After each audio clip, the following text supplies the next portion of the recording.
Hi, my name is Jacob and welcome to another episode of Raw and Uncut on the Embrace of Conversations platform. In today's episode, I want to look at the recent developments between South Africa and the United States. Trump, on his social media platform, accused South Africa of confiscating land from certain classes of people. And he went ahead and said that the United States will cut off all future funding to South Africa. Now, I refuse to read Trump's tweet, or not tweet, his statement on his social media platform Truth, because it was not coherently written. And I don't want to be the mouthpiece of Donald Trump. So there's two things that I want to respond to his particular statement. And the first thing is that we are not dependent on funding from the United States. There are certain community and civil society organizations who will be affected by Trump cutting some HIV AIDS funding to South Africa. However, as a country, we will not go into economic decline and overnight become broke. So there is no need for panic. Now, you might have been aware and see social media posts that celebrate this cut of funding, and some right-wing members have given their takes on it. All of those are mostly lies, but I will later in the segment I'll get to it. The second thing with regards to his statement that I want to look at is he are referring to certain classes of people. Now, let me educate a little bit here. So mainly when people talk about classes, there is three classes. You have your poor and working class, then you have your middle class, and then you have your elite. Now, when we're talking about certain classes of people who can have ownership to land, then we can assume that it is not your poor and working class. So who is the poor and working class in South Africa? The poor and working class the majority is black people in South Africa. And that reality is a historical reality. So those of you who are not aware of this, but since 1652, lands have been confiscated from indigenous people, and that land was either leased and later given to white colonists. On this land became farms and was passed down to white people. In 1913, the famous or the infamous Native Land Act was passed, and that took all remaining lands that was in the hands of black people. Apartheid even went a step further. They took the little bit that indigenous people have, they took that and give that to white farmers, especially those who supported apartheid and was Afrikaner nationalist. So if you go into this history and you go through the archives in South Africa, then you will see that the historical question is that black people in South Africa have been disowned of land. Their ancestors have been killed over this particular land. So this brings us to the negotiation for free and fair South Africa or democratic society. And during the negotiations, the negotiating parties got to a deadlock over the ownership of land. So when Chris Hani was assassinated, it pushed the ANC to agree to the right to private property. So in the 1993 Constitution, the right to private property was protected. And in 1996, that specific provision, negotiated provision, was entrenched in our current constitution. So people in South Africa have the right to private property. What that means is those who benefited from the historical injustice of black people, they could maintain and control their land. So if the state want to take their land, the state have to pay for it. So what has happened since then? So since then, various parties in South Africa has pushed for expropriation. The EFF specifically are pushing for expropriation without compensation. So now, to give you background, why Trump made this statement, in 2004, bill was passed. That bill was signed into effect in 2025, very recently by Cyril Ramaphosa, our president.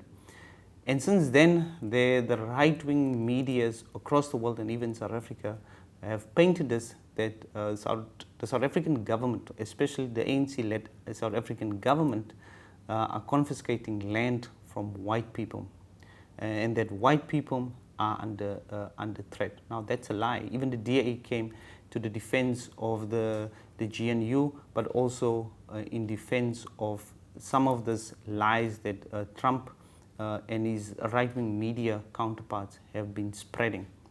So what is really happening with the Expropriation Act? The Expropriation Act does not confiscate land without compensation. If you look at the Act, it is really firmly aligned to the South African Constitution. And even in a statement, in a tweet, President Cyril Ramaphosa made this clear, and this is what he had to say. The recently adopted Expropriation Act is not confiscation instrument, but a constitutional mandated legal process that ensures public access to land in an equitable and just manner as guided by the Constitution. South Africa, like the United States of America and other countries, has always had expropriation laws that balance the need for public usage of land and the protection of rights of property owners. Now, if we look at that specific act, it doesn't deviate from international standards and practices. So now this leads to an interesting question. Why is Trump attacking South Africa? Now, this is my belief. I believe is that South Africa is part of BRICS, and BRICS is challenging the United States and its Western counterparts' dominance and supremacy within the international arena. So BRICS is growing, and a lot of these developing, or AKA third world countries, finally opened their eyes and say, we are the resource-rich countries in this world. If we stand together and we form a bloc, then the West cannot control us anymore. Trump has seen this, so the business interests within the West and the United States is currently under threat. A second reason is our continuous support for Palestine and the injustices that the people of Palestine is receiving. So, as you would be aware, and I've covered this on my channel, you can go and check previous episodes out.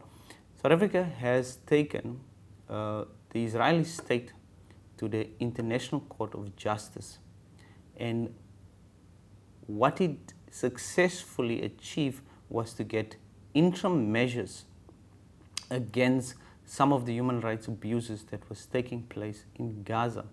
So the court ruled in favor of South Africa in several times.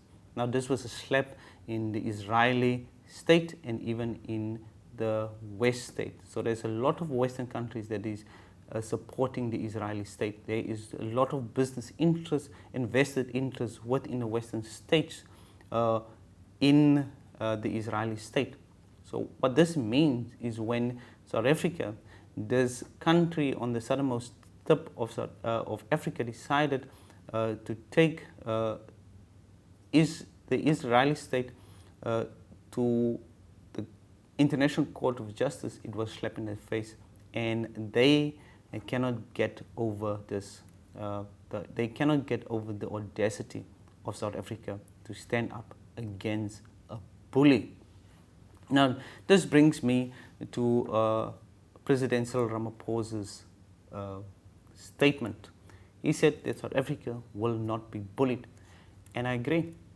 This is a time where we as South Africans stand together and say that we will not be bullied.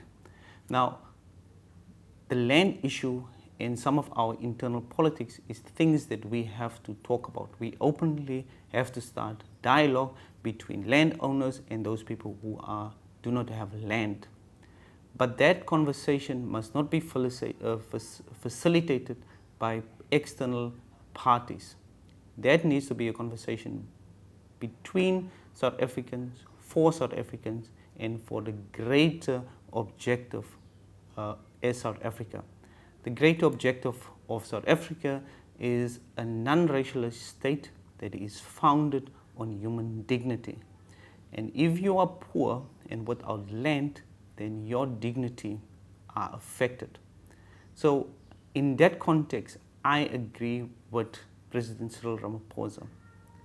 I stand with him and I agree we will not be bullied. But we have to open dialogue when it comes to the land issue. We cannot have it in our different private corners in South Africa. It's time for us to clearly start plotting a common future for South Africa. And that is my interest.